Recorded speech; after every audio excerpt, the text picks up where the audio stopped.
The valley has a name now that tells you exactly what the people who named it thought of it. Death Valley, a place the cartographers of the 1850s and 1860s wanted crossed off quickly, a wound in the Earth's surface too hot and too low and too dry to hold anything worth mapping. What those survey teams wrote into the federal record was simple. No water, no settlement, no history worth tracing. A void between California and Nevada that the continent had simply failed to fill. But the Hopi had been speaking about this valley for generations before a single American survey boot ever touched its salt flats. They called the deep places beneath it the dwelling of those who came before, the chambers of the ant people, the underground roads of a civilization that went into the earth when the world above was consumed by fire and water. And they did not speak of this as legend, they spoke of it as geography, as a place with corridors and rooms and markings on the walls, as a place that could still be found if you knew the mouth of it, if you had been told where to look. If you're enjoying this story so far, don't forget to hit the like button and subscribe. Drop a comment telling me where in the world you're watching from. I love hearing from you. The man who first brought this account into the written record was not an archaeologist. He was a journalist named G.E. Kinkaid, and in the spring of 1908 he was traveling by boat down the Colorado River on assignment when he said he found the opening. A cave mouth high in the canyon wall, above the waterline, carved into the sandstone in a way that did not match the surrounding geology.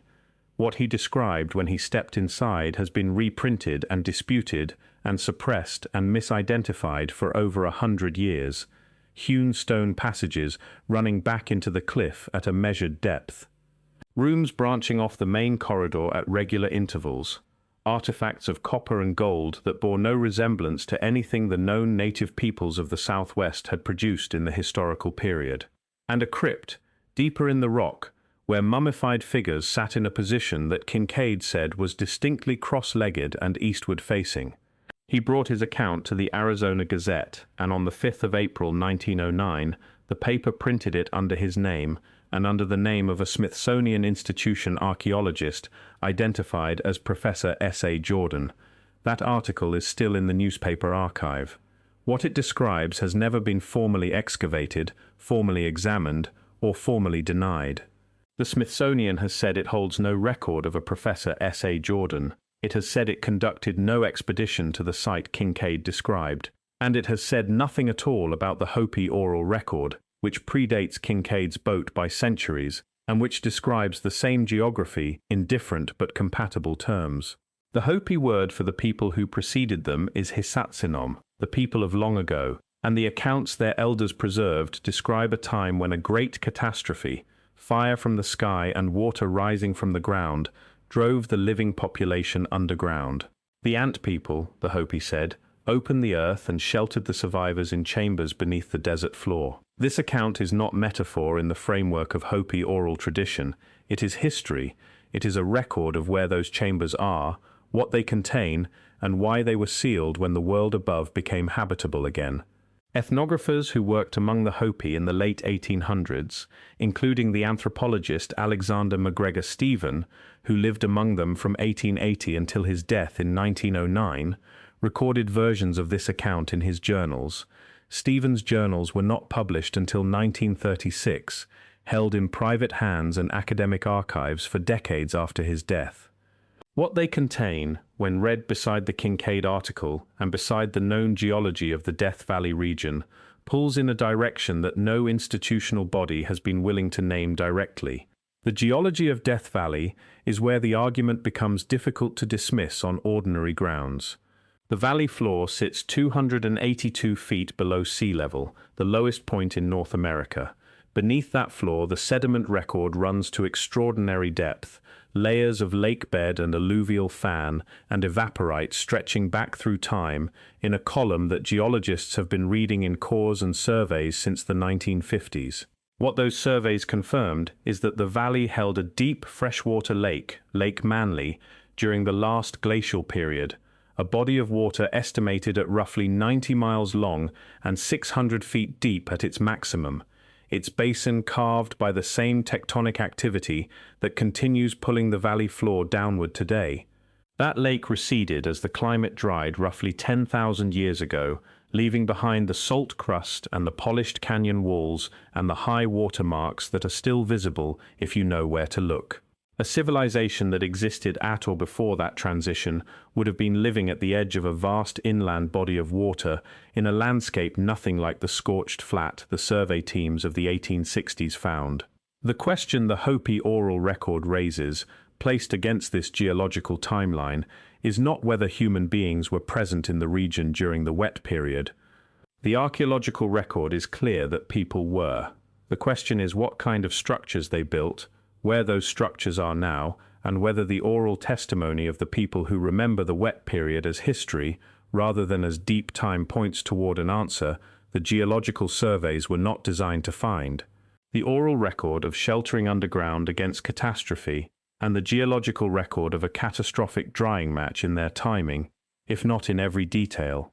That alignment is not something the federal survey teams of the 19th century were equipped or motivated to investigate. The men responsible for the formal mapping of Death Valley in that era worked under the directive of the United States Geological Survey, established in 1879, and their task was practical. They were looking for mineral wealth and viable routes, not for evidence of a pre-contact civilization in a region the government had already decided was empty. The surveyor George Wheeler ran his parties through the valley in the early 1870s as part of his survey west of the 100th meridian. Wheeler's published reports mention the valley's topography and its mineral content and its inhospitability. They do not mention the Hopi accounts of what was beneath it. Not because Wheeler was unaware of the tribes of the region. He operated with native guides and recorded indigenous place names in his survey notes, but because what the Hopi said about the deep chambers under the valley floor fell outside the frame his survey was built to hold. The notes exist. The place names exist. The oral information those guides carried about the landscape they were moving through does not appear in the published reports. What got written into the federal record was the surface. What the surface was sitting on top of was filed, if it was filed anywhere, under sources the survey did not cite. The institutional habit of treating indigenous oral geography as folklore rather than as field intelligence is not a recent critique. It is documented in the correspondence of the period itself, in the letters of ethnographers who watched the surveying institutions move through landscapes the native peoples had been describing with precision for generations, and map them as blank. The copper artifacts Kinkaid described did not belong to any catalogued tradition of the canyon country. What the institutional record of the pre-contact Southwest shows in copper is modest, small ornamental pieces worked from raw nuggets, trade goods moving in limited circuits across the plateau. What Kinkaid described was something different in scale and in finish. Shields with a surface he compared to polished metal, tablets incised with characters he could not read. A central idol of gold he estimated at a height of several feet. The specificity of these descriptions is what separates his account from the ordinary run of sensational newspaper yarns of the period. He did not describe vague wonders. He described objects with weight and dimension and material character, and his descriptions are consistent with what the Hopi oral record says the Hisatsinom carried underground, the made things of a civilization that had time to gather its goods before the surface world closed over it. No museum holds an artifact from this site. No collector has produced one. The chain of custody for anything Kinkaid may have taken from the chamber, if the chamber exists, has never been established because no institutional body has acknowledged that the question is worth pursuing. If you're hooked on this story, make sure to subscribe and turn on notifications so you never miss an upload. Your support means everything and helps me bring you more emotional stories like this one. Kinkaid's account, if taken on its own terms, places the cave opening somewhere in the walls of the Grand Canyon, above the Colorado River, in a region he identifies as about 42 miles up the river from the El Tovar Crystal Canyon. He describes a passage running back into the cliff for about a mile, with cross passages branching at regular intervals, the rooms varying in size, and the deeper chambers containing the burial figures. The article quotes Professor Jordan as stating that the Smithsonian expedition was the largest in the history of the institution. No record of that expedition exists in the Smithsonian's published archives. The Smithsonian's official position, delivered in correspondence with researchers who have pressed the question over the past several decades, is that the article was either a fabrication or a hoax, that Jordan did not exist, and that no such site was ever investigated. That position has been delivered by institutional letter, not by formal excavation. The site Kinkaid described has not been entered, mapped, or formally dismissed by anyone who went there to look. What makes the record harder to set aside is the pattern it fits when placed against the broader Hopi oral tradition. The Hopi are not a people without a documented history of accurate geographical knowledge. Their accounts of the Sipapu, the place of emergence, which many Hopi identify with a specific travertine dome in the floor of the Little Colorado River Gorge, have been confirmed as geographically precise. The spring that marks the site is real, the travertine formation is real, and the Hopi knowledge of its location predates any Anglo-American survey of the canyon country by generations. This is a people who maintained detailed oral maps of a difficult landscape across a span of time the written record of the continent cannot match. When they say there are chambers beneath the desert floor of the region they call the lower world, the ground beneath Death Valley and the surrounding basin, that testimony deserves a different reading than the one it received from the Wheeler survey and the one it received from the Smithsonian after 1909. The Kinkaid article was not the only account of its kind to surface in the Arizona Gazette in that period. Between 1905 and 1912, the paper carried several reports of cave systems, underground rooms, and anomalous artifacts in the canyon country of the Colorado Plateau.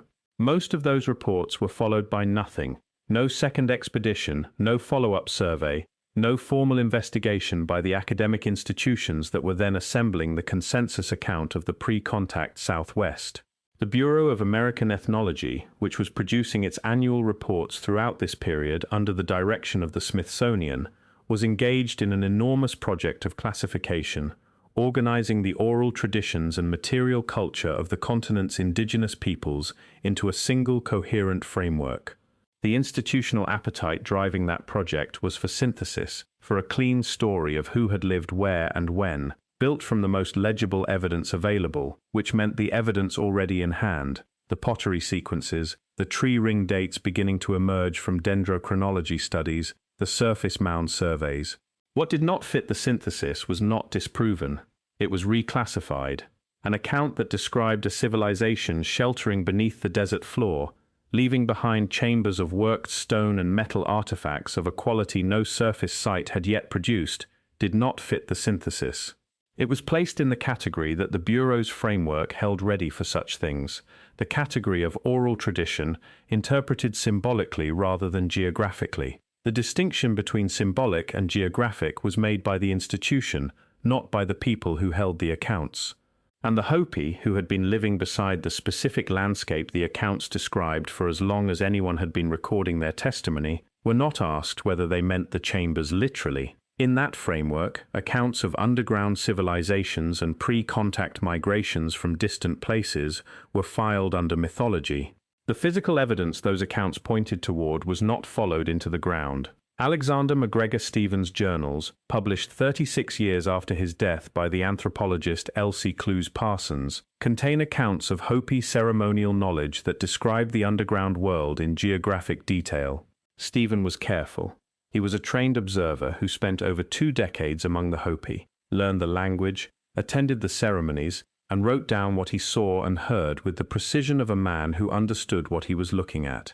His journals describe the Hopi belief in a network of underground passages connecting sacred sites across the Colorado Plateau, passages that the Hisatsinom traveled and that in some accounts are said to still exist beneath the valley floors of the desert southwest. Stephen noted in several entries that the Hopi elders he spoke with were not offering allegory when they described the underground roads. They were offering direction, east from the second mesa by such a distance, down from the canyon rim by such a descent. The geometry they used was the geometry of people who had walked routes that no longer existed on the surface, or who had inherited the memory of those routes from people who had. Stephen did not pursue this as a field question because he was an ethnographer, not an archaeologist, and because the institutions that funded and published ethnographic work in that era did not ask ethnographers to go looking in the ground for what the oral record described. They asked them to record the oral record. The ground was the geologists' territory, and the geologists were not reading Stephen. The Death Valley region was formally incorporated into the National Park System in 1934, and the administration of the monument, later expanded to a national park, has been the responsibility of the National Park Service since that year. The canyon walls of the surrounding region, including the areas Kinkaid's account describes along the Colorado River, fall under the jurisdiction of a patchwork of federal agencies. Access to the canyon interior, to the cliff faces above the river, to the geological formations where an opening of the kind Kinkaid described could exist, is restricted, managed, and in several areas actively prohibited to unauthorized entry. That administrative reality does not constitute suppression in any deliberate sense. But it does mean that the question Kinkaid's article asked in 1909 has never been answered by anyone with the access and the equipment and the institutional authority to go looking for what he described.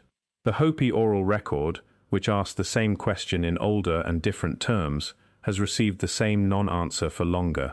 The valley floor today holds what the tourist literature describes as some of the most extreme landscape on the continent: the salt polygons of the Badwater Basin, the shifting dunes of Mesquite Flat, the painted rock of the artist's palette. Below the surface, in the sediment column that the geological surveys have been reading for decades, the record of what this place was before the drying is intact. Lake Manly's former shorelines are still visible in the canyon walls. The waterlines of a drowned world are still readable to anyone who looks at the right elevation. And beneath those waterlines, beneath the sediment layers that closed over the lake as the climate shifted, the geological surveys have not gone looking for what the Hopi said was already there when the water rose. No formal excavation has been proposed.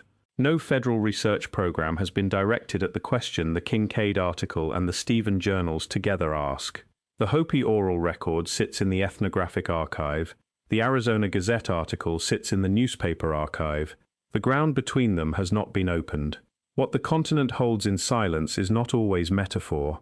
Sometimes it is limestone and sandstone and the particular red rock of the Colorado Plateau. And inside those rocks, if the Hopi elders were speaking geography rather than allegory, there are rooms with markings on the walls and passages that run back into the cliff, further than a lamp could show. The people who sheltered in those rooms, if the account is history and not myth, went into the earth when the world they knew was ending, and did not come back out into the same world they left.